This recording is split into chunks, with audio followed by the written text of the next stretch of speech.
దేవుని పరిశుద్ధ నామములకు మహిమ కలుగును గాక. ఒక యేసుక్రీస్తు నామములో మీ అందరికీ కూడా నా హృదయపూర్వక వందనాలు తెలియజేస్తున్నాను.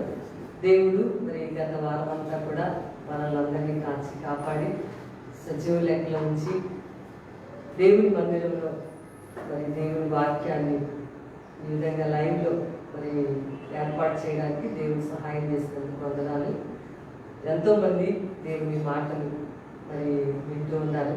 ప్రభు యొక్క కృపలో ఎంతోమంది దీవించబడుతున్నందుకు నేను ప్రభుని స్తుతిస్తున్నాను. అంతేకాదు ఈరోజు ఇలాగా ఈ కార్యక్రమం అంటే దేవుని మాటలు వింటున్నామంటే దేవుని వాక్యంలో చక్కటి మాట రాస్తుందండి. అదేమంటే నా ఉపదేశాన్ని వినేవారు ధన్యులు అని రాస్తుంది.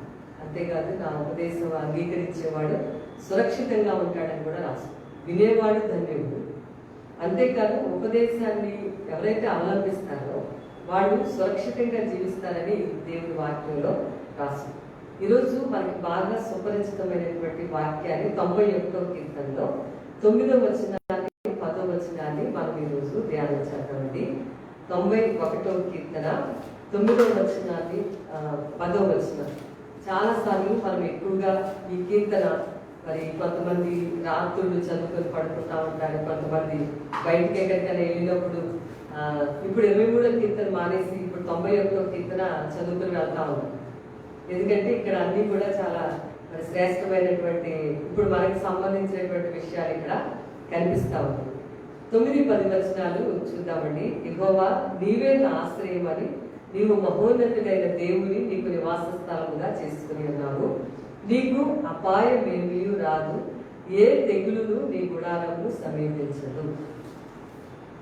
91వ కీర్తన మరి కొంతమంది పిల్లలు మొత్తం అంతా కూడా చెప్పేస్తూ ఉంటారు. చాలా అద్భుతంగా చాలా మందికి ఇప్పుడు నేను చదివిన వాక్యం వినగానే చాలా బాగా తెలిసిన వాక్యము అన్నట్లుగా మనందరికీ కూడా కనిపిస్తూ ఉంటుంది. ఎందుకంటే ప్రతిసారి ఇప్పుడు ఈ పాండమిక్ టైంలో మనందరూ 91వ కీర్తనే ఎక్కువగా చదువుకుంటా ఉన్నాం. చదువుకుని వెళ్తూ ఉంటాం, చదువుకుని పడుకుంటా ఉంటాం, ఉదయాన్నే లేవడం, ఇవంతా కూడా 91 నిజంగా ఒక అద్భుతమైన కీర్తన. అయితే ఇక్కడ ఈ కీర్తనకారులు చెప్తున్న మాటని ఈరోజు మనం ధ్యానం చేద్దామండి. అక్కడ ఏం రాస్తుందంటే దేవుణ్ణి ఆశ్రయ స్థానముగా లేకపోతే దేవుణ్ణి సర్వశక్తిమంతుణ్ణి చాటున మహోన్నతుని చాటున నివసించడం వలన ఫస్ట్ వర్స్లో అంటే 91వ కీర్తన 1వ వచనం ఏమో రాస్తుంది, మహోన్నతుని చాటున నివసించిన వాళ్ళు సర్వశక్తుని నీడను విశ్రమించే వారికి అపాయము ఏమీ రాదు. అలా మన వాక్యాన్ని చదువుకోవాలి. ఎందుకంటే 9వ వచనంలో కూడా అదే రాస్తుంది, మహోన్నతుడు సర్వశక్తిమంతుడు. ఆయన దగ్గర మనం ఉన్నట్లయితే కనుక ఆ కండిషన్ని మనం ఎలా చేస్తే అప్పుడు దేవుడు అపాయం రాకుండా తెగులు గుడారాన్ని సమీపించకుండా దేవుడు కాచి కాపాడతాడని మరి బైబిల్లో ఈ వచనం రాస్తుంది. తెగులు అనే మాట బైబిల్లో దాదాపుగా ఒక 120 సార్లు రాస్తుంది. తెగులు అంటే మరి గొప్ప నాశనం కలగడం. దాన్ని హిబ్రూ భాషలో ఒక కొన్ని మాటలు ట్రాన్స్లేషన్ చేసినప్పుడు తెగులు అనే మాట, తెగులు నీకు ఏ తెగులు, గుడారము అంటే ఇల్లు అంటే డ్వెల్లింగ్ ప్లేస్, లేకపోతే నియర్ బై యూ అంటే నీకు దగ్గరగా కానీ లేకపోతే నువ్వు నివసించేటువంటి ఇంటికి దగ్గరగా కానీ ఏ తెగులు కూడా రాదు. 2 మాటలు. గుడారము అనేది ఏంటంటే నువ్వు నివసించే ఇల్లు, లేదంటే నువ్వే నీకు దగ్గరగా ఏ తెగులు కూడా రాదు, ఏ అపాయము కూడా నీ దగ్గరికి రాదు. ఎప్పుడు అంటే నువ్వు సర్వశక్తిని నీడ ఆ మహోన్నతుని దగ్గర నివసించడం. సరే, ఇక్కడ 10వ వచనం ఏంటంటే అపాయము రాదు, గుడారము అంటే మన ఇల్లు లేకపోతే నేను అనే ఇల్లు. అప్రాక్సిమేట్గా మొత్తం టోటల్ బైబిల్ అంతట్లో 120 సార్లు తెగులు అనే మాట వాడబడింది. చాలాసార్లు హెబ్రూ లాంగ్వేజ్ నుంచి బైబిల్ని మొదటిగా తర్జుమా చేయడం జరిగిందండి. హెబ్రూ నుంచి గ్రీక్లోకి, గ్రీక్ నుంచి తర్వాత డిఫరెంట్ లాంగ్వేజ్ రావడం జరిగిందని మనకు తెలుసు. హిబ్రూ భాషలో ఈ తెగులు అనే మాటకి కొన్ని అర్థాలు ఉన్నాయండి. వాటిలో ఏంటంటే గొప్ప నాశనము అని ఒక అర్థం. తెగులు అనే మాటకి గొప్ప నాశనం. మరొక మాట ఏంటంటే దెబ్బలు పడుట అని అర్థం. దెబ్బలు పడడం అంటే పిల్లల్ని పట్టడం లాంటివి కాదు. దెబ్బ. మూడవది మొత్తుట అని అర్థం. తర్వాత తుడిచిపెట్టి వేయబడుట. తుడిచిపెట్టి వేయబడుట. ఈ తెగులు అనే మాటకి అర్థము చాలా జాగ్రత్తగా రండి. మనకి ఇప్పుడు ఈ టైంలో మనకి కరెక్ట్గా మనము మన జీవితానికి అనుభవించుకునేటువంటి వర్తమానం. తెగులు నీ గుడారానికి ప్రవేశించదు, అపాయం నీ యొద్దకు రాదు. అది దేవుడు చెప్పిన మాట. బైబిల్లో ఎక్కడైనా కానీ చెప్పారు 120 టైమ్స్ రాస్తుంది. హెబ్రూ భాషలో 4 వర్డ్స్ రాస్తున్నాయి. ఒక నెంబర్ గొప్ప నాశనము కలుగుతా అని అర్థం తెగులు. అంటే నీ గుడారము అంటే నీ ఇంటికి, లేకపోతే నీకు ఏది కూడా అంటే ఏ విధమైన గొప్ప నాశనము రాదు. నీ ఇంటికి కానీ నీకు కానీ ఏ దెబ్బ తగలదు. నీకు కానీ నీ ఇంటికి కానీ ఏ విధమైన దేవుడు మొత్తుట అంటే బాధ పెట్టడం అనేది జరగదు. ఇంకొకటి తుడిచిపెట్టబడటం అనేది నీకు కానీ నీ ఇంటికి కానీ జరగదు అని. ఇంకా గ్రీకులో అయితే ఇంకొక అర్థము మనం ఇప్పుడు ఇంగ్లీష్ బైబిల్లో చదివినా సరే ఇంగ్లీష్ బైబిల్లో కూడా ఏముందంటే ప్లేగ్ అని రాస్తుంది.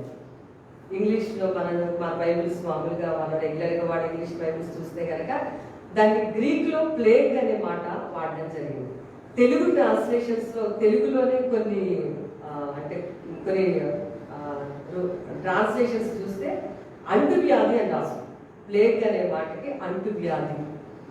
ఇప్పుడు ఇవన్నీ కలిపితే గొప్ప నాశనము, దెబ్బ, మొత్తుట, లేకపోతే తుడిచిపెట్టుకుపోవడము, ప్లేగు, అంటువ్యాధి నీకు కానీ నీ ఇంటికి కానీ రాదు అని దేవుడు 91వ కీర్తనలో వాగ్దానం చేశారు. మరి అంటువ్యాధి చాలా మరి పల్లెటూరులో అంటే ఎక్కువగా పొలాలు పండించేటప్పుడు రైతు ఎక్కువ సార్లు ఈ పంటలకు సంబంధించిన విషయాలు కనుక అవగాహన ఉంటే, పాడి పంట వీటి గురించి ఐడియా ఉన్న వాళ్ళకి అవగాహన ఉంటే, పల్లెటూరుల నుంచి వచ్చిన వారికి లేకపోతే విలేజెస్లో ఉన్న వారికి పంట వచ్చినప్పుడు వరి కానీ ఇతర మినుము కానీ ఏదైనా పంట వచ్చినప్పుడు 40 అవుతాయండి అంటే ఎకరానికి 40 బస్తాలు అవుతాయండి, ఎకరానికి ఒక 30 బస్తాలు అవుతాయండి అని చెప్తారండి. అంటే ఊళ్ళో మాట్లాడుకుంటూ ఉంటారు. ఏమని మాట్లాడుతుంటారంటే ఈ సంవత్సరం ఎలా పడుతుంది అని అంటే ఈ సంవత్సరం చాలా బాగుంది, ఈ సంవత్సరం ఒక ఎకరానికి 40 పడితే అని. మరి ఒక్కొక్కసారి తుఫాన్ అది ఏదైనా వచ్చినప్పుడు అప్పుడేం మాట్లాడుకుంటూ ఉంటారంటే తెగులు వచ్చేసిందండి, పంట అంతటికి కూడా వేరే వాటర్ వచ్చేసే తెగులు వచ్చేసింది, ఆ తెగులు వల్ల మొత్తం పంట అంతా పోయింది, మహా అయితే ఒక 10 బస్తాలు కూడా రావండి అని కొంతమంది చెప్తారు. కొంతమంది ఏమంటారంటే లేదు లేదు ఈ తెగులు వల్ల నా పంట అంతా కూడా పోయింది, నేను చాలా ఇన్వెస్ట్ చేశాను అంటే పెట్టుబడి పెట్టడం చాలా పెట్టుబడి పెడతా ఉంటారు. వ్యవసాయం ఎంత పెట్టుబడి పెట్టినా సరే ఉపయోగం లేకుండా పోయిందండి, ఎందుకంటే తెగులు వచ్చింది పంటకి, అందుకే ఒక 10 బస్తాలు కూడా పండుగ సరే మహా అయితే ఒక 5 బస్తాలు కూడా పండుతాయో లేదో అనుకుంటారు. ఇంకా చివరికి వచ్చినప్పటికీ అసలు ఏం మిగలలేదని ఒక్కొక్కసారి మాట్లాడతారు. ఎందుకు అని అనుకుంటారంటే ఆ మాటల్లో ఆ తెగులు వచ్చిందండి పంటకి, ఆ తెగులు రావడం వల్ల, లేకపోతే కోళ్ళకి తెగులు వచ్చిందండి అందుకని కోళ్ళు అన్ని కూడా చనిపోయాయి.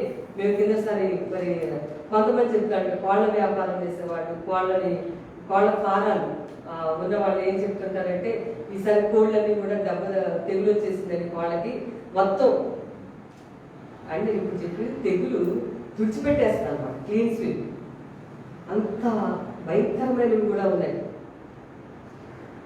ఒక్కొక్కసారి ఇంకా ఏదో కొంచెం అనమాట అంటే మొత్తుట అంటే కొంచెంగా అట్లా ఈ పదాలన్నీ కలిపితే కనుక మరి దేవుడు మనకి ఏం వాగ్దానం చేశాడు అలా చెప్పుకుంటా ఉంటారు. అలాగైందండి ఎలా అయిందండి అని చెప్పి మరి దేవుడు బైబిల్లో ఇక్కడ వాగ్దానం చేశారు, అపాయం రాదు నీకు, ఏ తెగులు. ఇప్పుడు చెప్పారు కదండి తెగులు అంటే దాదాపు నేను ఇప్పుడు 5-6 మాటలు చెప్పాను. అవేవి కూడా నీ ఇంట్లోకి రావు, నీ సొంత నీకు పర్సనల్గా నీ జీవితానికి కూడా రావు.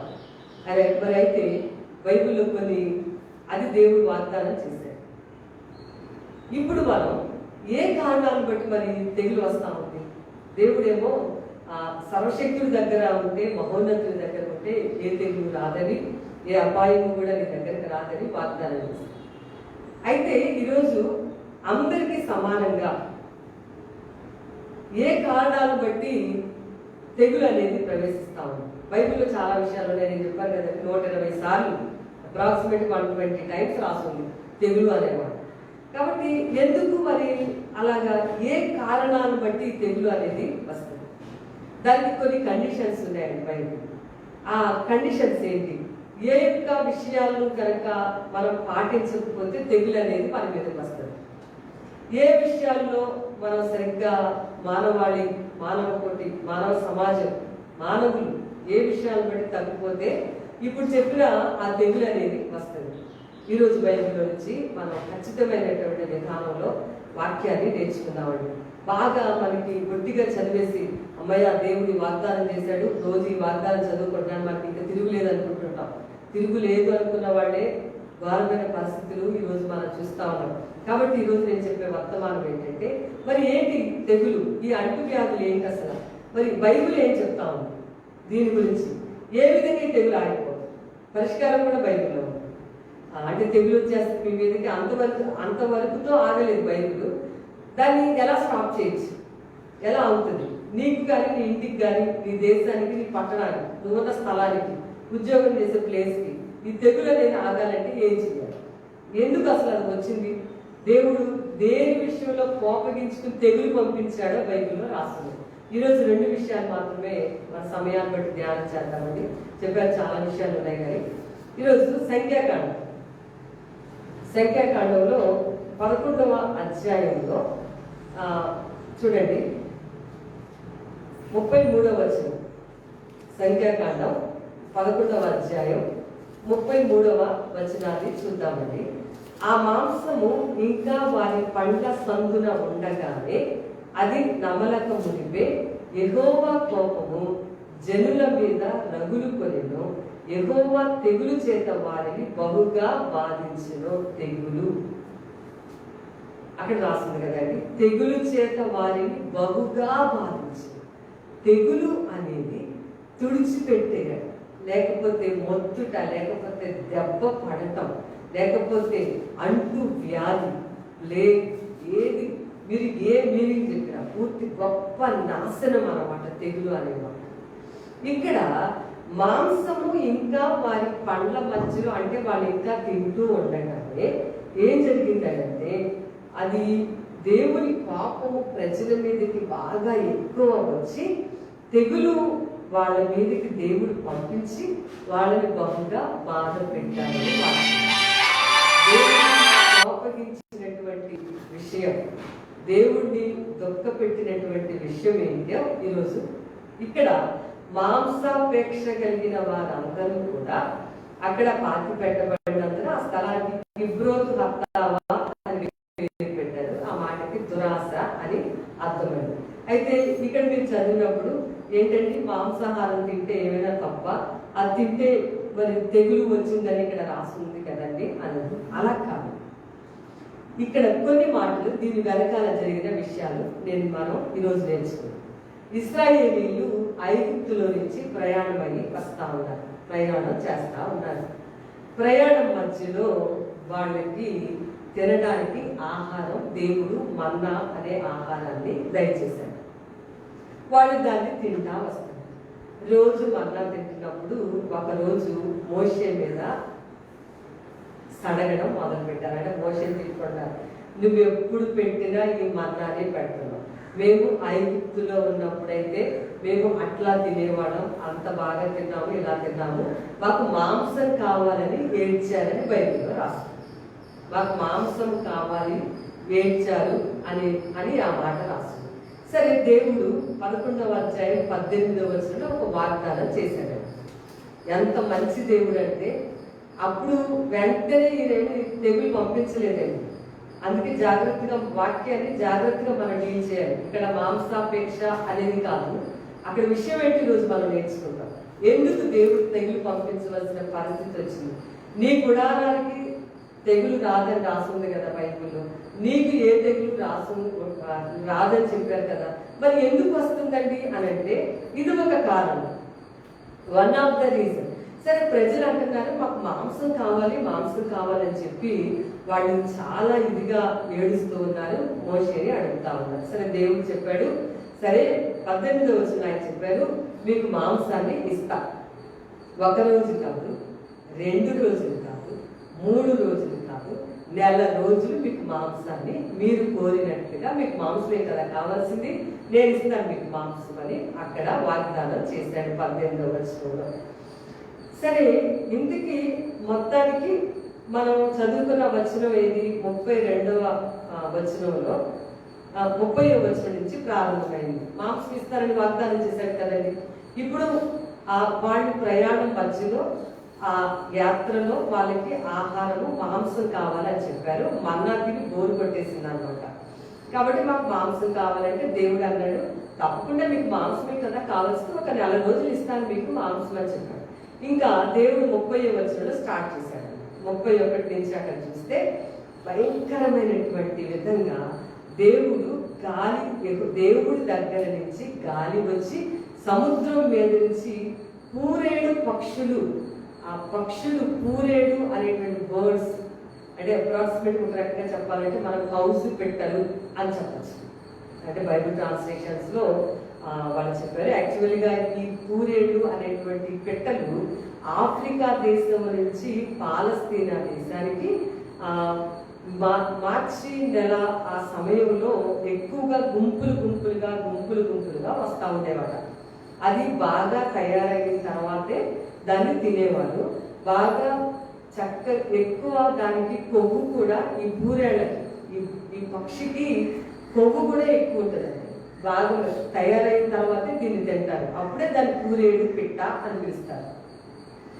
ఇది ఈ పూరేడు కురిపించడం అనంటే దేవుడు పూరేడు కదా, మాంసం అడిగారు కదండి, ఇప్పుడు మాంసాన్ని పంపిస్తున్నాడు అన్నమాట. ఎలా పంపించాడు తెలుసండి? అసలు దేవుడు మనల్ని దీవించాలని అనుకుంటే ఎలా దీవిస్తాడో చెప్పలేదు. ఎంత ఎక్కువ పూరేడు పంపించాడంటే దేవుడు, ఒక బైబిల్లో ఏం రాస్తుందంటే, ఒక రోజు ప్రయాణం కనుక ఇశ్రాయేలీయులు చేస్తే, ఒక రోజు అరణ్యపు యాత్రలో ఎంత దూరం ప్రయాణం చేస్తారో ఆ సరౌండింగ్ అంత దూరం వరకు పూరేడు పిట్టలు పడ్డాయి. అంటే 1 డే జర్నీ ఎంత ప్రయాణం వాళ్ళు చేయగలరో అంత దూరం వరకు అన్ని డైరెక్షన్స్ లో ఒక రోజు ఎంత సేపు ప్రయాణం చేయగలరో ఇశ్రాయేలు ప్రజలు అన్ని డైరెక్షన్స్ లో అన్ని పూరేడు పక్షుల్ని పంపించారు. దేవునికి నిజంగా మహిమ. ఇంకొక విషయం చెప్పాలా, 2 మూరల ఎత్తైనటువంటి, అంటే ఇది మూర కదండి, దీనికి ఇంకొకటి అంటే 2 మూరల ఎత్తుగా పూరేడు పక్షుల్ని పంపించారు. ఏం చెప్పాడు వాగ్దానం? ఏడ్చారు కదా, మాంసం కావాలని కదా ఏడ్చారు వాడు. కాబట్టి దేవుడు వాగ్దానం చేశాడు, ఆ పక్షుల్ని దేవుడు పంపించిన తర్వాత మధ్యలో కొన్ని వేరే విషయాలు ఉన్నాయండి. ఇప్పుడు నేను మా సబ్జెక్ట్ లో మాట్లాడుతున్నాను. ఆ క్యాంప్ అంతా కూడా పూరేడు బర్డ్స్ తో, ఆ పిట్టలతో నిండిపోయిందాం. ఎందుకు అనంటే వాడు మాంసం కావాలని కదా అడిగారు. నిండిపోయింది. ఎంత నిండిపోయిందంటే 2 మూరల హైట్ అన్నమాట. ఇట్లా మూర కొలిస్తే 2 మూరల హైట్ అంత పక్షులు ఉన్నాయి వాళ్ళ చుట్టూ, వాళ్ళ క్యాంప్ చుట్టూ, అంటే పాళెం చుట్టూ. 1 డే జర్నీ చేస్తే ఎంత దూరం వెళ్ళగలరో అన్ని పక్షులు పంపించారు దేవుడు. ఇంకా వీళ్ళు ఏం చేస్తున్నారు? అదే కదా వాళ్ళ బాధ. ఏం కావాలంటే మాంసం కావాలి.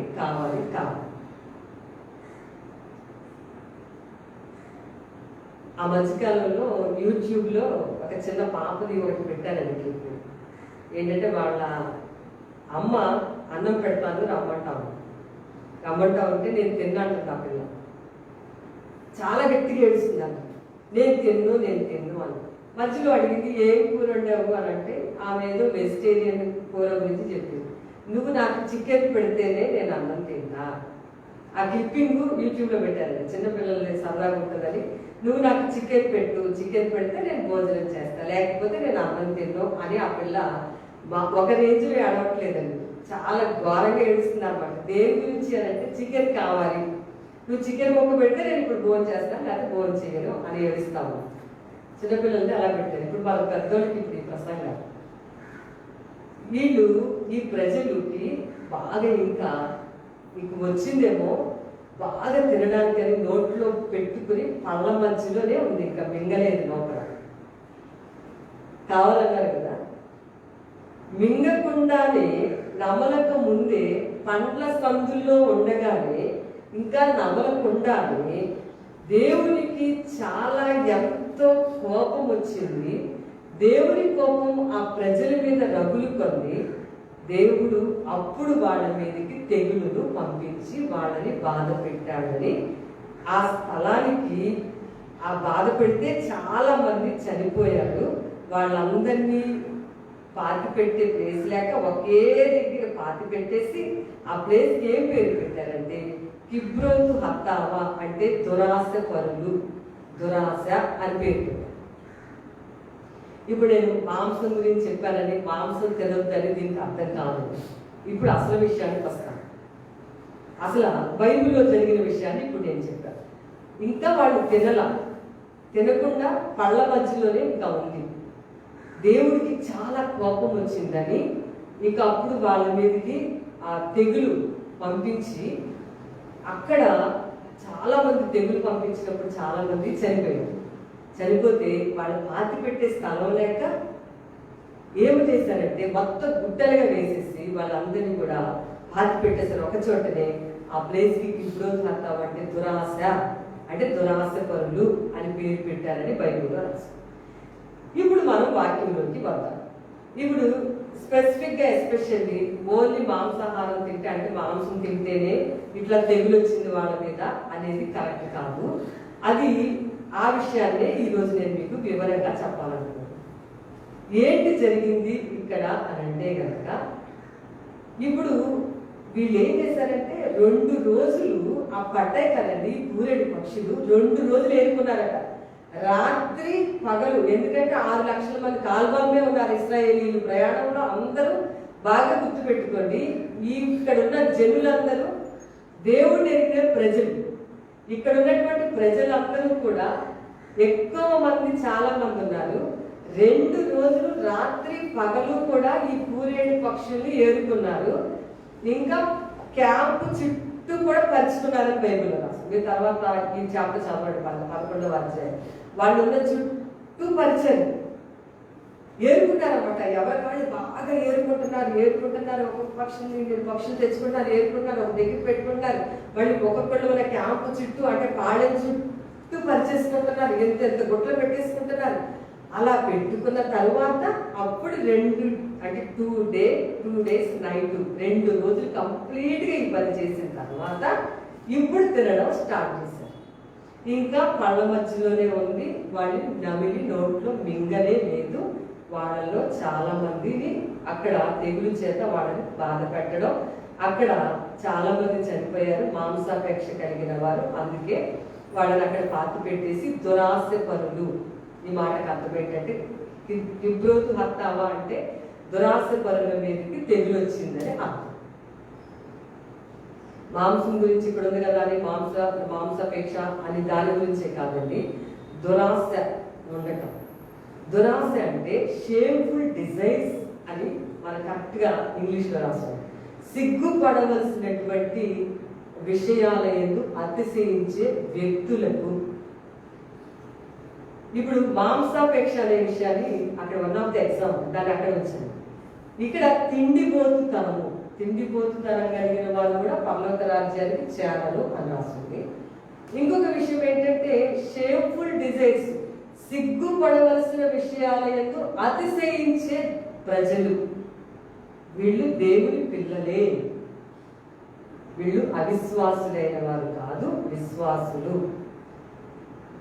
ఇంకా వీళ్ళ చుట్టూ పేర్చుకుంటున్నారు అంటే వీళ్ళు లోక సంబంధమైనటువంటి ఆశలు, బాగా తినడం, ఒక బాగా తిండి మీద ఆసక్తి, డబ్బు మీద ఆసక్తి, ఆశ, సిగ్గుపడవలసిన విషయాల మీద అతిశయపడడం. ఎందుకంటే ఇక్కడ దురాశ అని మాట వాడారు కదండి. దురాశలు ఉంది కాబట్టి ఇంత వివరంగా మనం చెప్పుకోవడానికి కుదురుతుంది, లేకపోతే కష్టమే ఈ పాయింట్లో ఇక్కడ. ఎందుకంటే మాంసం తింటే అనుకుంటారు, అది కాదు అసలు సరైన పాయింట్. షేమ్ఫుల్ డిజైర్స్, సిగ్గుపడవలసిన విషయాలు ఏందో అతిశయం. ఈరోజు అందరికీ ఎందుకు ఇలాగా ఇట్లా జరుగుతుందండి, ఇలా జరుగుతుందంటే మనల్ని మనం పరీక్షించుకోవడం వరకు ఈ వర్తమానం మనకోసం. అంటే సిగ్గుపడవలసిన విషయాల మీద ఆశ పెట్టుకోవడం, సిగ్గుపడవలసిన విషయాల మీద కోరిక కలిగి ఉండడం, తిండిపోతుందనము, డబ్బుల మీద విపరీతమైన సంపాదన, అలా ఎంత ఎత్తున పేర్చుకున్నారంటే అది పాడవ చుట్టూ పేర్చారన్నమాట. అంటే ఇంకా అలా దాచుకుంటూ భూ సంబంధమైన విషయాల మీదే మనసు పెట్టుకోవడం. అలా ఉన్నారు ఇక్కడ ఉన్నటువంటి ఈరోజు నేను చెప్పిన ఇశ్రాయేలు ప్రజలు.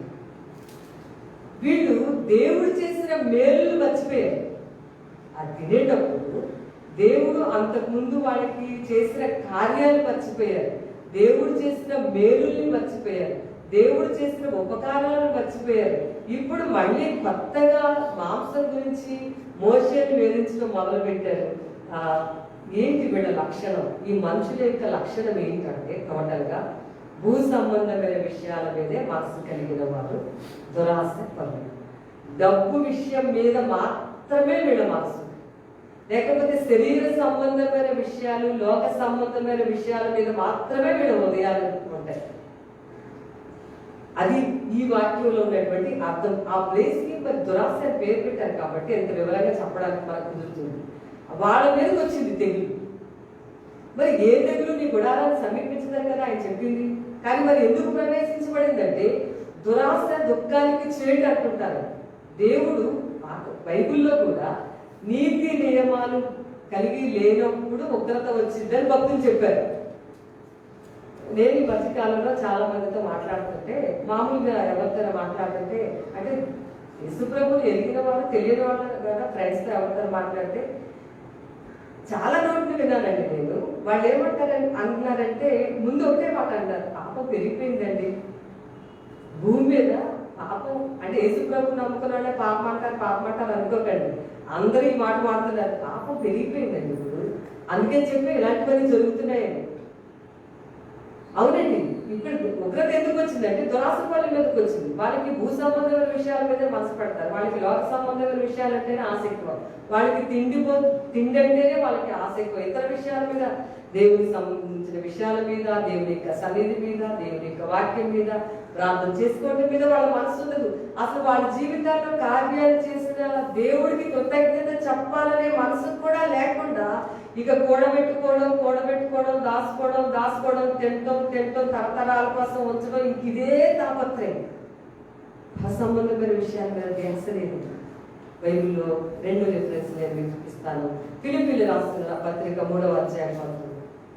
ఫిలిప్పీలకు రాసిన పత్రిక 3వ అధ్యాయం 19లో దురాశ పరుల గురించి, వాళ్ళ మీదకి తెగులు వస్తుంది కాబట్టి దురాశ అనేది ఉండకూడదు. 3:19లో నాశనమే వారి అంతము, వారి కడిపే వారి దేవుడు, వారు తాము సిగ్గుపడవలసిన సంగతుల యందు అతిశయపడుతున్నారు. చూడండి, అక్కడ భూ సంబంధమైన వాటి అందే మనసు ఉంచుతున్నారు. అంటే షేమ్ఫుల్ డిజైర్స్, సిగ్గుపడవలసిన విషయాల మీద అతిశయం. వాళ్ళకి సిగ్గుపడవలసిన విషయాలంటే వాళ్ళకి గొప్పగా చెప్తా ఉన్నారు. ఈరోజు సమాజం అలా లేదంటారా? ఇక్కడ ఇశ్రాయేలు ప్రజలైన దేవుడి పిల్లల్లో కూడా అలాగే కనిపిస్తా ఉంది. ఈరోజు మన జీవితాలను మనం పరీక్షించుకుందాం. మనం సిగ్గుపడవలసిన విషయాల మీద ఒకవేళ అతిశయిస్తున్నామా?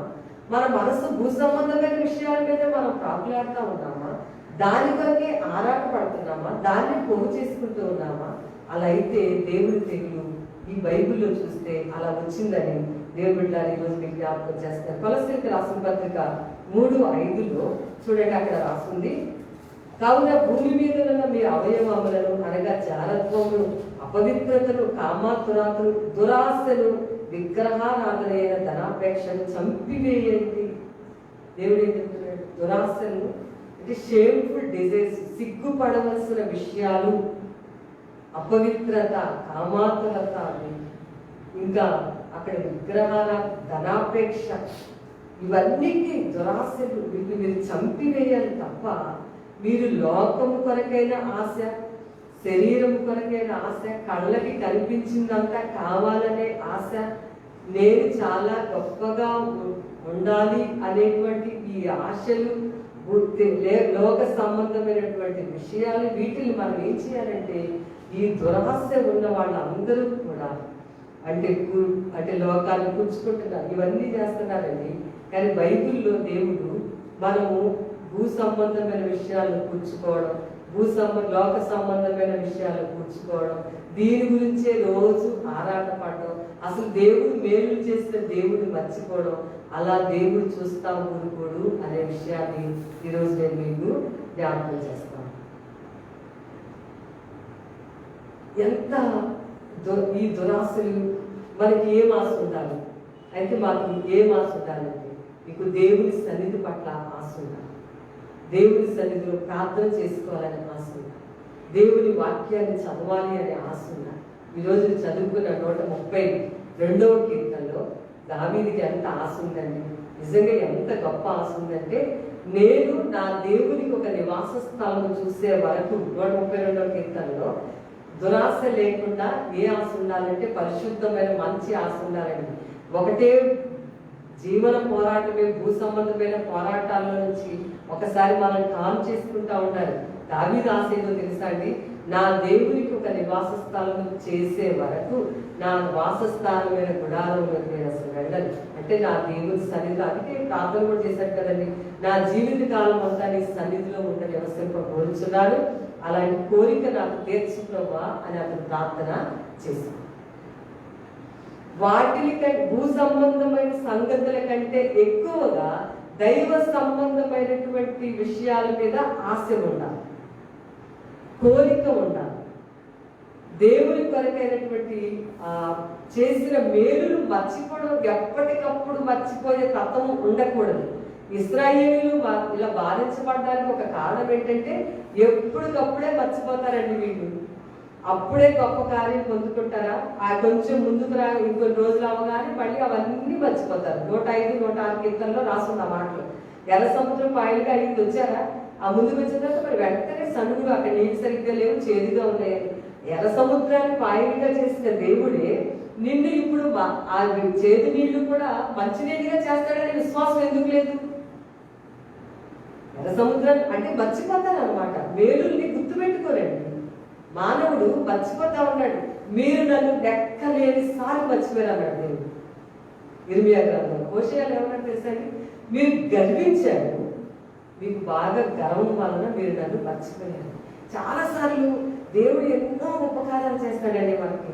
ఇశ్రాయేలీయులకు చేసినట్టుగా మనకు కూడా ఎన్నో ఉపకారాలు, ఎన్నో మేలులు, ప్రతిదీ దేవుని కృప వల్లనే మనకు వచ్చిందనే విషయం మనకు తెలుసు. అయినా సరే మళ్ళీ మనం మర్చిపోతాం. చాలా జాగ్రత్త.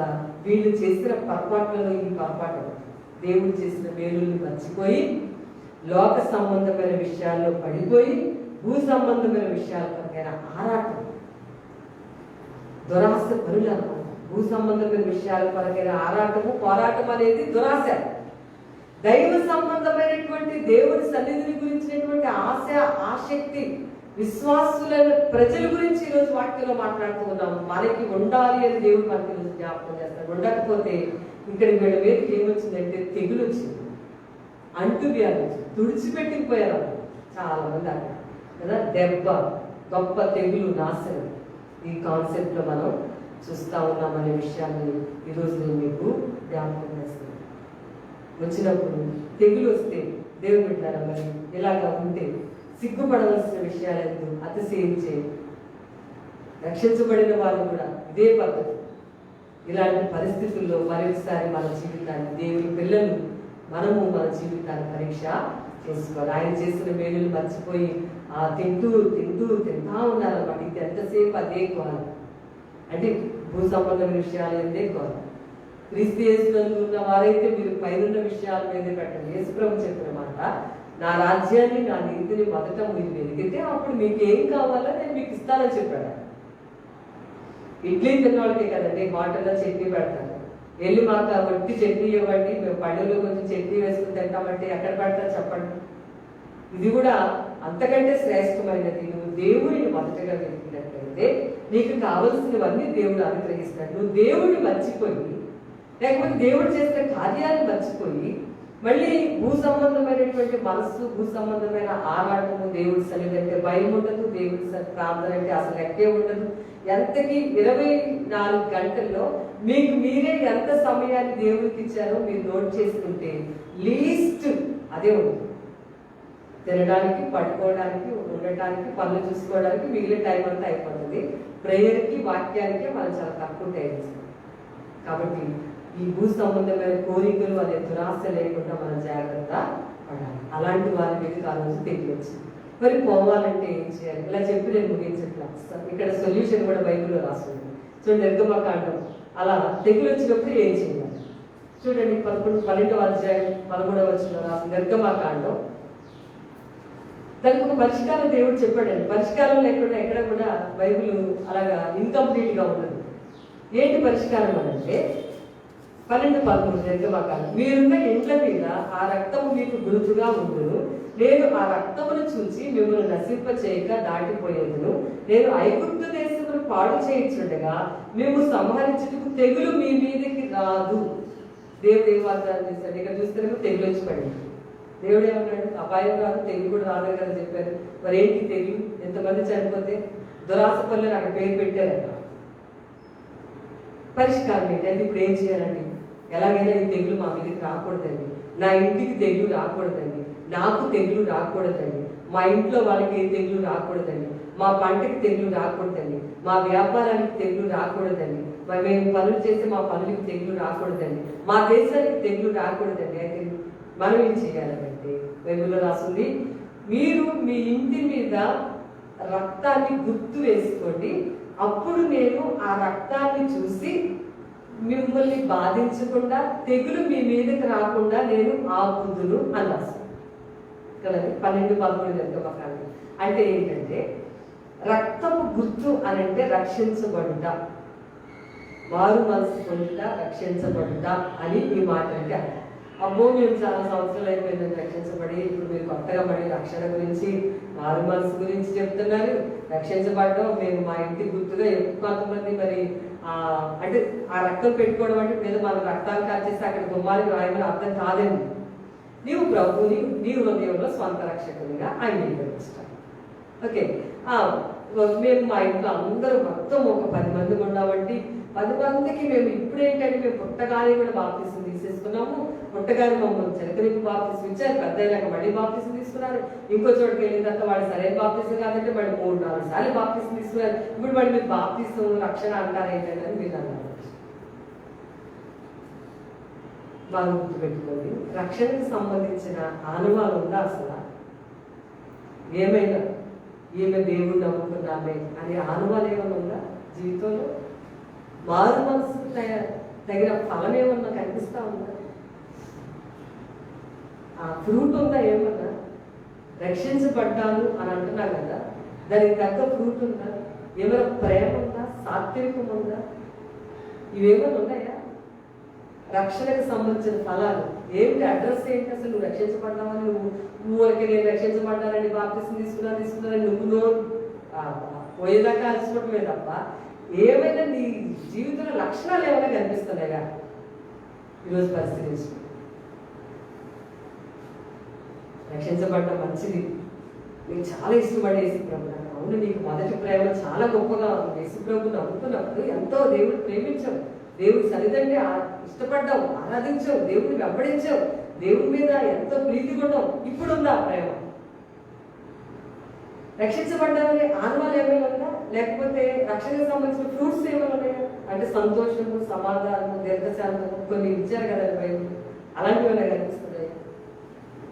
అలా రక్షించబడటం, రక్షణకు సంబంధించిన ఫ్రూట్స్, మారు మనసుకు తగిన ఫలాలతో జీవించటం చేస్తే తెగులు నీ దగ్గరికి రాదు, నీ ఇంటిలోకి కూడా రాదు. దేవునికి మహిమ. ఒక సొల్యూషన్, రెమెడీ ఇచ్చింది. ఈరోజు మన జీవితాన్ని పరిశీలించు. అసలు ఆనవాలే లేకుండా పోయిందా? నువ్వు 10 సార్లు బాప్తిసం తీసుకుంటే ఉపయోగం ఏంటి? ఆనవాలేదు అసలు. నువ్వు రక్షించబడ్డానని ఆనవాలు ఎక్కడ? నీ లైఫ్లో కనిపించాలి ఆనవాలు.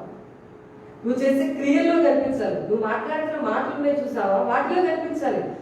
ఈమె ఏది బట్టి అది మాట్లాడతాడు, ఈమె మంచిగా మంచి మాటలే మాట్లాడతాడు, ఈయన ఏది బట్టి అది చేయడండి. వీడికి దేవుడు అంటే చాలా భయం అండి, దేవుడు అంటే భయం, అందుకే ఏ పని అంటే ఆ పని చేయడం, భయపడతాడంటే ఏదైనా తప్పు చేయడానికి అని ఉన్న ఆనవాళ్ళు ఏమైనా, ఏ ఆనవాళ్ళు లేకుండా నేను రక్షించబడ్డా సాక్ష్యం చెప్తుంది, ఏంటి ఉపయోగం ఏముందండి?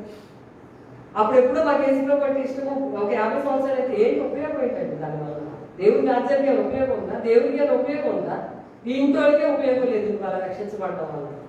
జాగ్రత్త, తెగులు రాకుండా నీ మీదకుండా. దేవుడేమో నీ గుడారానికి తెగులు రాదు అని చెప్పాడు. ఇక్కడేమో తెగులు వచ్చింది అంటే దురాశ పనులు, అంటే భూ సంబంధాల విషయాల మీద మనసు తినడం, లోకాసులు, డబ్బు సంపాదన, అంటే ఇదే ఆటకి వేరేది లేదు. వాళ్ళందరూ అలా అయ్యారు. ఆపాలి నీ దేశంలో జరుగుతున్నది నువ్వు ఆపాలేనంటే నీకు నువ్వు, నాకు నేను మారు మనసు దగ్గర ఫలాన్ని ఫలించాలి, ఫ్రూట్ అనిపించాలి. ఆనవాళ్ళు ఉందా? ఏమైనా రక్షించబడ్డాననే ఆనవాళ్ళు ఉందా? లేకపోతే క్రియలకు తగ్గట్టుగా నువ్వు క్రిస్టియన్ అన్నందుకు ఆ పేరుకి తగ్గట్టుగా జీవిస్తున్నావా? మా బంధువు ఒక ఆమె చెప్పింది, నాకు సేవ చేస్తున్నావు, దేవుని పరిచయం చాలా సంతోషం, నువ్వు బాగా గుర్తుపెట్టుకో ఒక విషయాన్ని, విశ్వాసులు ఎక్కువ మంది పిశాచులు లాంటి వాళ్ళని, జాగ్రత్తగా ఉండాలి. మనం కాదని అనలేము. ఎక్కువసార్లు మనల్ని మనం పరీక్షించుకున్నట్టయితే వారి మనసు దగ్గర ఫలాలు ఫలిస్తూ ఉండాలి. భూ సంబంధం, ఆత్మ సంబంధమైన విషయాల కొరకు ఆరాటం ఉండాలి. దావీదులాగా కోరిక ఉండాలి. దేవుని సన్నిధి పట్ల అపేక్ష ఉండాలి. అది ఉన్నట్లయితే నీ మీదకి తెగులు రాదు, నీ కుటుంబం మీదకి తెగులు రాదు. నీ వాళ్ళ దేవుని రాజ్యాన్ని వెతికితే ఏ తెగులు నీ గుడారాన్ని సమీపించదు, ఈ అపాయం ఎంతకు రాలే రాదు. రెండో విషయం నేను ముగించేస్తాను. సెకండ్ పాయింట్, సంఖ్యాకాండం 16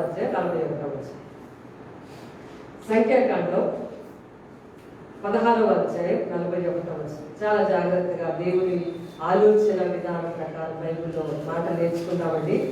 మరి 16 అక్కడ నేను 47 చదువుతున్నానండి. సంఖ్యాకాండం 16 సెకండ్ పాయింట్ వచ్చాము. ఇంకా చెప్పాను కదా, తెగులు చాలాసార్లు వచ్చిందండి. ఎలాగ రెమెడీ కూడా చెప్తున్నాను నేను ఈరోజు వాక్యంలో నుంచి.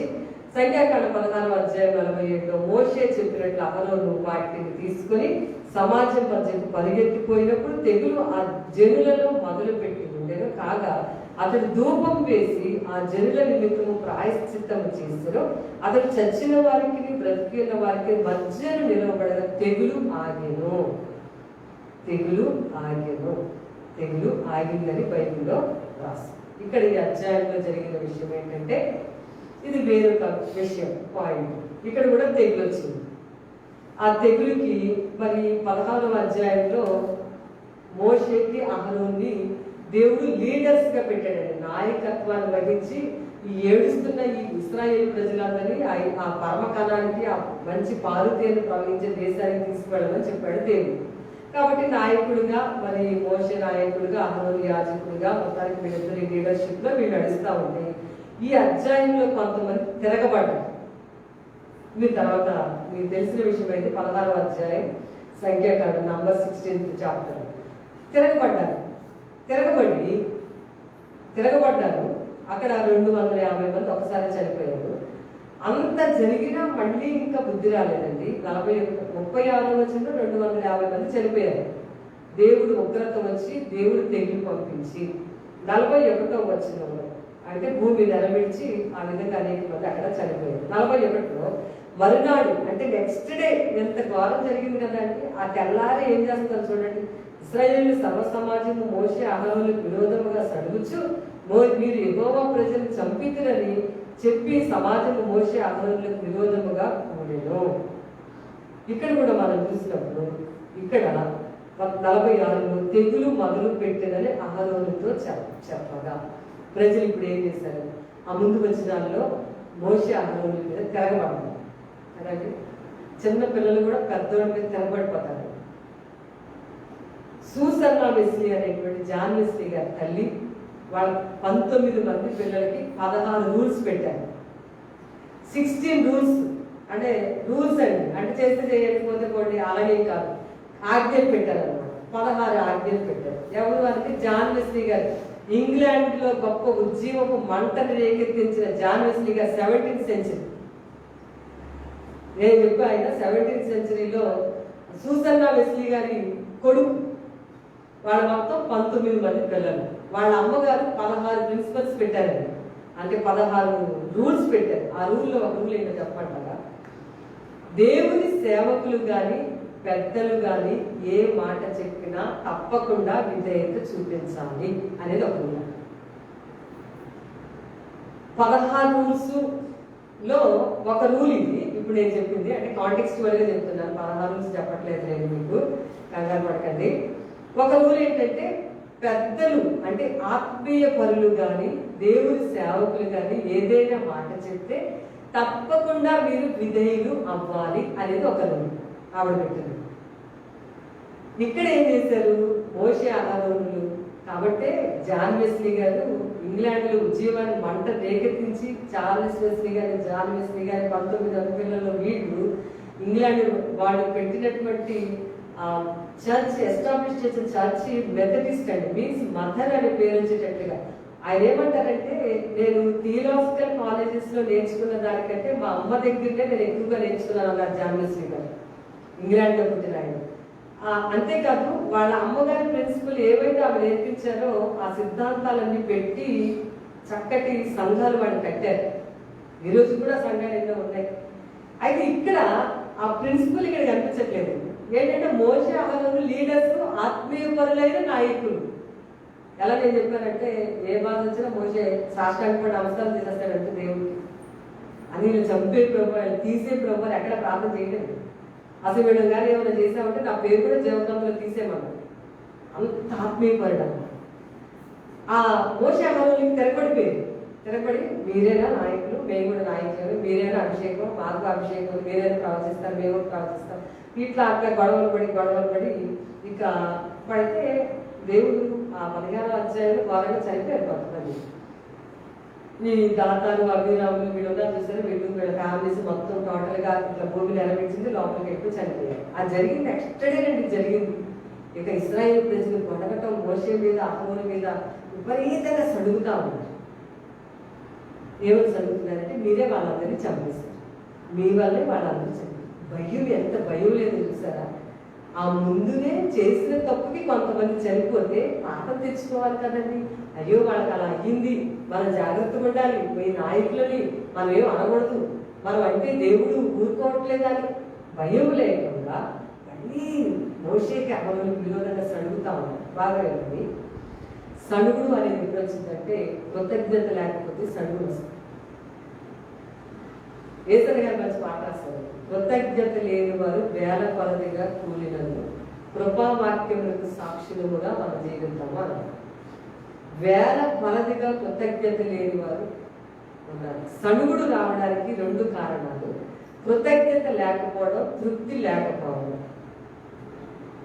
ఇంటి నుంచి బయలుదేరుతుందండి, ఇంట్లో తల్లిదండ్రుల పట్ల పిల్లలకి కృతజ్ఞత లేని జీవితాలు, లేదా భార్య పట్ల భర్త పట్ల భార్యకి కృతజ్ఞత ఉండదు, పిల్లలకి తల్లిదండ్రుల మీద కృతజ్ఞత ఉండదు, తల్లిదండ్రులకి పిల్లల మీద కృతజ్ఞత ఉండదు. ఇక అసలు ఇవన్నీ చేస్తే దేవుడి మీద ఇంకేముంటుందండి కృతజ్ఞత? తృప్తి కూడా ఉండదండి. నాకు బాగా చేసి పెట్టారు, నాకు ఇంత చేశారు అనే తృప్తి అస్సలు చాలా మంది జీవితాలకు ఉండదండి. వాళ్ళు దేవుడి దృష్టికి, వాళ్ళు దేవుడికి ఎక్కువ కోపం తెప్పిస్తారు. ఈ కృతజ్ఞత లేని వాళ్ళు, తృప్తి లేని వాళ్ళు ఉన్నారు చూసారా, ఎక్కువ కోపం తెప్పించేది ఈ ప్రజలు. చాలా కోపం వచ్చిందండి దేవుడికి. అంత చేస్తుంటే మర్చిపోయి నాయకుల మీద మళ్ళీ సడుగుతున్నారండి, గొడుక్కుంటున్నారు. మీరే చెప్పారు, మీరు ఇలా జరగడానికి నువ్వే కావాలి, ఇలాగే కదండి అనుకుంటా ఉంటారు. ఇలా జరిగిందంటే నువ్వే కావాలి, ఇలా జరిగిందంటే నువ్వే కావాలి. అలా ఎందుకు అనుకోవాలి? జరిగిన తర్వాత నువ్వు దేవుడి సన్నిధిలో మోకరించి ఏడ్చి ప్రార్థన చేస్తే నీ ముగింపు అద్భుతంగా ఉంటుంది. నీకు మళ్ళా కొత్తగా రీస్టార్ట్ చేస్తాడు దేవుడి లైఫ్. ఇలాగ మొదలు పెడితే ఇంకా దేవుడు ఇంకా వెంటనే ఈసారి ఏమి లేదండి, వెంటనే తెగులు వచ్చేసింది. సణిగినప్పుడు, తృప్తి లేనప్పుడు, ఎదురు తిరిగినప్పుడు తెగులు వస్తుంది. బైబిల్లో, నేను నా సొంతంగా చెప్పట్లేదండి, బైబిల్లో మాటలు చెప్తా ఉన్నాను. తృప్తిగా మనకున్న దాంట్లో తృప్తిగా ఉన్నట్టు మనం అలవాటు చేస్తాం. అందుకే భక్తుడు ఎంత బాగా అన్నాడంటే కీర్తనలో, నాకు అందరి వాటి కొరకు నేను అభ్యాసం చేసుకోవట్లేదు, నా కన్నులు పైకి అంటే నా కన్నులు నెత్తి మీద లేవు ప్రభా, నాకున్న దాంతో నేను తృప్తిగా ఉన్నాను. ఆరాటం అన్నమాట. తృప్తి లేకపోవడం, ఇంకా కావాలి, ఇంకా కావాలి, ఇంకా కావాలి. అది దేవుడి విషయంలో ఉండాలంట, భూ సంబంధమైన విషయాల్లో కాదు. ఆ తృప్తి లేకపోవడం వల్లే, కృతజ్ఞత లేకపోవడం వల్లే సడుగుడు వస్తుంది. ఎగ్జాంపుల్ చెప్తాను. భోజనం పళ్ళు ముందు పెట్టారనుకోండి, ఎక్కువ మంది ఇది బాగాలేదు, అది బాగాలేదు అనుకుంటారు. అది కూడా తప్పండి. అసలు దేవుడికి నువ్వు ఎలా ఉన్నా కృతజ్ఞతలు చెప్పి నువ్వు దాన్ని తినాలి. అంటే కృతజ్ఞత లేకపోవడం, తృప్తి లేకపోవడం ఇలా స్టార్ట్ అవుతుంది జీవితం. ఇంట్లో నుంచే ప్రారంభం అవుతూ ఉంటుంది. పబ్లిక్గా కూడా వీళ్ళు ఓడిపోతూ ఉంటారు. అలాంటి వాళ్ళకి వచ్చింది తెగులు. కృతజ్ఞత లేనివాడు, తృప్తి లేనివాడు సడగటం. ఇంక వీళ్ళకు ఉండే ఆప్షన్ ఒకటే, సడుగుతూ ఉంటారు. నువ్వు ఎలా చేస్తావు, నువ్వు అలా చేస్తావు, నువ్వు ఇట్లాగా అలాగా ఇట్లాగా అని చెప్పేసి మొత్తం ఒకసారి మెచ్చుకుని చూడండి ఎంత బాగుంటుంది. నీ జీవితంలో ఎన్ని సంవత్సరాలు వయసు చూడండి, ఒక 60 సంవత్సరాలు ఏనాడు ఇది బాగుంది, ఇది మంచిగా చేశారు, మీకు కృతజ్ఞతలు. పెద్దవాళ్ళు చిన్నవాళ్ళకి చెప్పాలి, చిన్నవాళ్ళు పెద్దవాళ్ళకి కూడా చెప్పాలి. ఇక రూల్స్ ఏమి ఉండవండి. చేయలేదు చేయలేదు చేయలేదు చేయలేదు చేయలేదు నువ్వు అనేది ఎవరినో అంటున్నావు కానీ, నీ కుటుంబ సభ్యుల్లో లేకపోతే నీ సంఘంలో వాళ్ళు ఏదో అంటున్నావు కానీ అదేమో దేవుడి చెవుల్లోకి వెళ్తుంది. మోషే కూషి దేశపు స్త్రీని పెళ్లి చేసుకున్నప్పుడు అహరోను మిరియాములు గొనుక్కుంటా ఉంటే ఎవరి చెవుల్లోకి వెళ్ళిందండి? అసలు మోషే గారు వినిపించలే లేదు. వాళ్ళు గొనుక్కోవడం, వాళ్ళు తిట్టుకోవడం మోషే చెవుల్లోకి రాలేదండి, దేవుడి చెవుల్లోకి వెళ్ళింది. రమ్మన్నాడు, ఇలా రండి మీ ఇద్దరం. మోషే భయమేసింది, వీళ్ళిద్దరు ఎందుకు పిలుస్తున్నారు అసలు దేవుడు అని చెప్పి చూస్తే వీళ్ళిద్దరు కొనుక్కున్నారట. నువ్వు అమ్మాయి చేసుకున్న దేవుడు నీకు చెప్పాడా, నీకు చేశాడా అని చెప్పి తిరగబడతా ఉంటే దృష్టి మీద వచ్చింది. మిరియా మరి వాళ్ళ సిస్టర్. దేవుడు సడగడానికి ఇష్టపడు, తృప్తి లేకపోతే ఇష్టపడు, దేవుడు కృతజ్ఞత కలిగి లేకపోతే దేవుడు ఇష్టపడడు. కోపము రగులుకొని తెగులు బయట జాగ్రత్త, వాటిని తీసేసుకుందాం. సరే, ఇప్పుడు తెగులు వచ్చేసి వెంటనే మోషే అన్నాడు, అహరోను చాలా జాగ్రత్త, అర్జెంటుగా. అయ్యో నిన్ననే చాలా మంది చనిపోయారు, వాళ్ళు చనిపోకూడదు. అహరోను ఎంత మంచి నాయకుడు అండి, అంత ఆత్మీయుడు అండి. చస్తే చచ్చారు, పగ తీర్చేసుకుందాం. నిన్నే కదా అసలు ఇలా జరిగింది, నిన్న మా మీద పడ్డారు వీళ్ళు అందరూ కలిసి, మనం తిట్టారు, ఇప్పుడు చచ్చిపోవాలి ఈసారి, ఈ రోజు మొత్తానికి ఖాళీ అయిపోవాలి అనుకోలేదండి మోషే. అది ఆత్మీయ పనుల యొక్క నాయకత్వ లక్షణం. అహరోను చచ్చిపోకూడదు, వీళ్ళు మనోడు చదువుకోవడానికి వీలు లేదు, అర్జెంటుగా నువ్వు ధూపం వేసి, బలిపేట మీదకి ధూపాలు తీసుకొచ్చి ధూపం వేసి, అప్పుడు ప్రాయశ్చిత్తం చేయి, ప్రజలందరి పాపాల కోసం నువ్వు ప్రాయశ్చిత్తం చేయనప్పుడు పరిగెత్తుకుని వెళ్ళి బైబిల్ నోట్ చేసింది. నేను చదివాను 47లో. మోషే తమ్ముడు చెప్పినట్టుగా అన్నయ్యైన అహరోను పరిగెత్తుకుని వెళ్ళి ఏం చేశాడంటే ధూపం వేసి చచ్చిన వారికి బ్రతికిన వారికి మధ్యలో నిలవబడ్డగా తెగులు ఆగిపోయినట్టుగా వాక్యంలో రాసింది. ధూపం అంటే ఏంటి? 141 కీర్తనలో రాసింది, నా ప్రార్థన ధూపం వలె నేను చేతులెత్తుట సాయంకాలపు నైవేద్యం. Means prayer. నెంబర్ 2, ప్రార్థన అనేది ధూపము అనేది ఆరాధన. పరిశుద్ధుల ప్రార్థనలు నీకు ధూపమై అని రాసింది ప్రకటన గ్రంథం 8వ అధ్యాయంలో. 141 కీర్తన 2వ వచనంలో ధూపము అనేది ప్రార్థనతో సమానం. ఆ రోజుల్లో ప్రాయశ్చిత్తం చేయడానికి వాళ్ళ మీదకి ఉగ్రత రాకుండా ఉండటం వరకు అహరోను తొందరగా వెళ్ళిపో. అప్పుడు అహరోనుకి 83 years అండి, అప్రాక్సిమేట్గా 83 years. మోషేకి 40 సంవత్సరాలు. బాగా కుర్రాడు కదండి, మనకు అలాగే ఉంటుంది. 63 సంవత్సరాలు కదిలిస్తే కనుక కాళ్ళు నొప్పి 83 దాకా అక్కర్లేదండి. ఇంకా చిన్న వయసులోనే మనం మొదలు పెట్టాం. ఇప్పుడే కాళ్ళు నొప్పి పట్టాం, ఏళ్ళు నొప్పి పట్టాం, చెవి నొప్పి పట్టాం, రోజుకి ఏదో ఒక నొప్పి వస్తా ఉంది.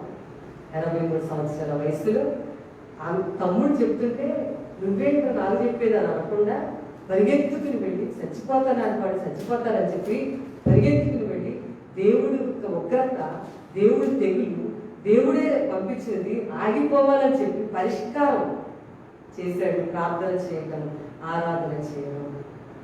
దేవుడు ఈరోజు నేను ప్రేమతో మీకు తెలియజేస్తాను. నిజంగా మరి ఇప్పుడు ఎంతో ఉగ్రత దినాలు, తెగులు దినాలు మనం చేస్తాం. మేము కూడా చాలా మంది కోసం ప్రార్థన చేస్తున్నాం. కానీ మా దగ్గరలో చాలా మంది కూడా మరి ఈ భయంకరమైన తెగులు బారిన పడింది. కొంతమంది తప్పకుండా ఉద్యోగాలకు వెళ్ళాల్సి ఉంటుంది, బయటకు వెళ్ళాల్సి ఉంటుంది. అనేక విధాలుగా ఈ తెగులు దేశంలో మరి అనేక ప్రాంతాల్లో భయంకరంగా ఇప్పుడు పల్లెటూరు దాకా విస్తరించింది. దేవుని పిల్లల బాధ్యత ఏంటి? అందరూ యాజకులు. మీరు యాజకులు రాజులు అన్నాడు దేవుడు. పేరు చూస్తేనేమో మీరు రాజులు యాజకులు. అహరోను అక్కడ ఎందుకు వేసాడంటే అతను యాజకత్వంగా లీడర్షిప్లో అతను ఉన్నాడు కాబట్టి అతను ఏమన్నాడు దూపం. నువ్వేంటి నాకు చెప్పేది, నువ్వు నాకంటే పెద్దోడుగా చిన్నోడుగా, నువ్వు నాకంటే చిన్నోడు అయితే నీ మాట నేనేది తినాలి అనకుండా వాళ్ళందరూ నిర్ణయంగా తిరగబడ్డారు. తెల్లారగానే వాళ్ళ కోసం నన్ను ప్రార్థన చేయమంటావు అనకుండా, నేనెందుకు ప్రాయశ్చిత్తం చేయాలి, చేసినట్టు పోతారు అనకుండా, ఎవరి కర్మ వాళ్ళు అనిపిస్తారు పోని అనకుండా అలా ధూపం వేశాడు. ధూపం వేయగానే తెగులు ఆగిపోయింది. దేవుని స్తోత్రం. చచ్చిన వారికి బ్రతికిన వారికి మంచి. ఈరోజు దేవుని పిల్లల యొక్క రెస్పాన్సిబిలిటీ, దేశము కొరకైన రెస్పాన్సిబిలిటీ ఏంటంటే మన దేశంలో ప్రస్తుతం తెగులు ఆగిపోవడం కోసం ఈ పాండమిక్ టైం త్వరగా ముగింపు పలక. ఇక మన దేశంలో ఒక్క డెత్ కూడా ఉండదు, ఒక్క మరణం ఉండదు, ఒక్క కేసు ఉండకూడదు, ఒక్క బలహీనత కూడా ఎవరికి ఉండదు. నువ్వు మరి అప్పటికే ఎంతో మంది చనిపోయారు, ఇప్పటికే మరి ఎంతో మంది మన దేశస్తులు కోల్పోతారు. ఇక అలా కాకుండా పౌరుషం కలిగి ప్రార్థన చేస్తాం. మరి సులభం ప్రార్థన చేస్తున్నాడు, ప్రభా మరి మానవులు బలహీనలే కదా ప్రభా, మట్టి వారు మమ్మల్ని గుర్తు చేసుకుని ఎవరైనా నీ దగ్గరకు వచ్చి తెగులు వచ్చినప్పుడు, బైబిల్ రాజగ్రంథంలో రాసిందండి, తెగులు వచ్చినప్పుడు ఎవరైనా వచ్చి ఈ తెగులు నా ఆత్మని ప్రార్థన చేస్తుంది, దయచేసి నువ్వు ఆపేసే ప్రభా అని మన పక్షంగా ఎప్పుడో సొలొమోను మహారాజు ప్రార్థన చేశాడు. అందుకే నా పేరు పెట్టబడిన జనులు తగ్గించుకొని పాపాలు ఒప్పుకుని విడిచిపెట్టి ప్రార్థన చేస్తే దేశానికి స్వస్థత. దేవుని పిల్లలు ఎలా చేస్తే దేశానికి స్వస్థత వస్తుంది. ఈరోజు ఎంతోమందిని పోగొట్టుకున్నాం, ఇప్పుడు మనం ఎవరిని పోగొట్టుకోకూడదండి. మరి ఎలాంటి వారైనా మన దేశ ప్రజల క్షేమం కొరకు, ఆరోగ్యాల కొరకు మనము కన్నీరు కాచి దేవుని సన్నిధిలో ప్రార్థన చేసి మన దేశం మళ్ళా క్షేమముగా మనకి మంచి రోజులు రావాలని, దేవుని కృప మనకి ఇంకా రావాలని మనము మరి వాళ్ళ కొరకు ధూపం వేసినప్పుడు, అంటే ప్రార్థన చేసేవారంగా, ఆరాధన చేసేవారంగా ఉంటే కనుక ఇక్కడ తెగులు ఆగినట్లుగా దేవుడు మన కన్నీటి ప్రార్థనకి ఇప్పుడే దాన్ని ఆపగలరు. నీ ఒక్కదాని కోసమే కాదు, నీ కుటుంబం కోసమే కాదు, మనం ఉంటున్న దేశం కొరకు, ప్రపంచం అంతటి వరకు కూడా మనం ప్రార్థన చేయవలసిన వారంగా మనం వెంటనే ఆ తెగులు ఆగిపోయింది. ఎంతమంది చేసిన తిరుగుబాటుకి ఒక్కడు ప్రార్థన చేశాడు, ఒక్క ఆయన పశ్చాత్తాపంగా ధూపం వేశాడు. అంటే నువ్వు ఒక్కదానివి, ఒక్కడివి పౌరుషంతో ప్రార్థన చేస్తే, ఏస్కేల్ గ్రంథంలో ఏం రాస్తుందంటే బండ సందులు నిలవబడి ప్రాకారాలను వ్యక్తపరచడానికి మరి దేశంలో మరి మరి దేవుని యొక్క కనికరం పడటానికి ఒక్కడు ఉన్నా చాలు అని దేవుడు ఎదురు చూశాడు అసలు. కాబట్టి ఒక్కరమైనా సరే మనం మరి ఎందుకు ఇట్లా ఇంకా రాబోయే రోజులే ఉగ్రత ఆగిపోవాలి, తెగులు ఆగిపోవాలంటే మనం కన్నీరు కాచి ప్రార్థన చేయాలి. అప్పుడు వెంటనే ఇతను ధూపం వేశాడు, ప్రాయశ్చిత్తం చేస్తాడు, తెగులు ఆగిపోయింది. అప్పటికే కొంతమంది చనిపోయారు, కానీ మిగిలిన వాళ్ళందరూ కూడా చనిపోకుండా బ్రతికారు. చచ్చిన వారికి బ్రతికిన వారికి మధ్యలో అందరూ నిలవాలి. ఈరోజు నిన్ను నన్ను దేవుడు నా జనులు అన్నాడు. నా జనులు ఇలా చేస్తే, నా జనులు ప్రార్థన చేస్తే, నా జనులు ఆరాధన చేస్తే, నా జనులు నా దగ్గరకు వచ్చి కన్నీరు పెట్టి, ఈ దేశంలో ఏ తెగులు లేకుండా, ఈ ప్రపంచంలో ఏ తెగులు లేకుండా నేను స్వస్థపరుస్తాను దేవుడు ఈరోజు మొత్తం మాట్లాడాలి. ఎవరు ఇంకొక ఎన్ని రోజులు ఉంటుంది, ఇంకొక ఎన్ని నెలలు ఉంటుంది, ఎన్ని సంవత్సరాలు ఉంటుందని చెప్పినా సరే నీవు ఒక్కదాని మీద, నేను ఒక్కడైనా సరే అలా కన్నీరు కాచి నిలవబడి కలిగినట్లయితే అహరోను ఒక్కడి వల్ల ఇశ్రాయేలు అందరూ కూడా బ్రతికిపోయినట్టుగా మన దేశాన్ని, ప్రపంచాన్ని కూడా గొలియాతును చంపడానికి దావీదు ఒకటి సరిపోయాడు. ఎక్కువ మంది ప్రజలు అవసరం లేకపోయారు. యెహెజ్కేలు గ్రంథంలో కూడా ఒక్కడు చాలా ఉంటుంది. ఇక్కడ అహరోను ఒక్కడే ధూపం వేశాడు, మొత్తం ప్రజలందరూ మిగిలిన వాళ్ళందరూ కూడా సేవ్ అయ్యారు. కాబట్టి ఈరోజు నువ్వు ఒక్కదాన్ని, నేను ఒక్కదాన్ని, నీవు ఒక్కడివి అలా కన్నీరు కాచి ప్రార్థిస్తే దేవుడి తెగులు మీ ఇంటికి, నా ఇంటికి, అయితే మనకెవ్వరికి, మన దేశానికి, ప్రపంచానికి రాకుండా మన దేవుడు ఆపగలిగిన సమర్థం. కాబట్టి మన ఇక్కడి నుంచి రాబోయే రోజులు ఏ అపాయం రాకుండా, ఏ తెగులు మన గుడారాన్ని సమీపించకూడదు. యేసు రక్తం ఉండాలి, రక్షణ ఉండాలి, రక్షణకు సంబంధించిన జీవితం ఉండాలి, ప్రార్థన ఉండాలి, ఆరాధన ఉండాలి. ఈ తెగులను ఆపగలగటానికి నీవు నేను సరిపోతాం. అలా మనం ప్రార్థించే బిడ్డలుగా రాబోయే రోజుల్లో ఇంకా పౌరుషంతో కన్నీటితో ప్రార్థన చేద్దాం, పశ్చాత్తాపంతో ప్రార్థన చేద్దాం. మనం ప్రార్థన చేస్తే మన దేశం, ఈ ప్రపంచం అంతటి దేవుడు క్షేమంతో ఆరోగ్యంతో ఉంచుతాడు. మన గుడారానికి ఏ తెగులు రాకుండా గాక, ఏ అపాయం రాకుండా దేవుడు మనకు క్షేమం దయచేయడు గాక. ప్రార్థన చేద్దాం. మహాపరిశుద్ధులైన తండ్రి వందనాలు. ఈ మాటలు మా అందరి జీవితాల్లో ఫలింపచేసి ప్రార్థించేవారంగా, ఆరాధించేవారంగా, రక్షించబడి రక్షణకు తగినట్టుగా జీవించేవారంగా చేయమని యేసు నామములో అడుగుచున్నాము తండ్రి.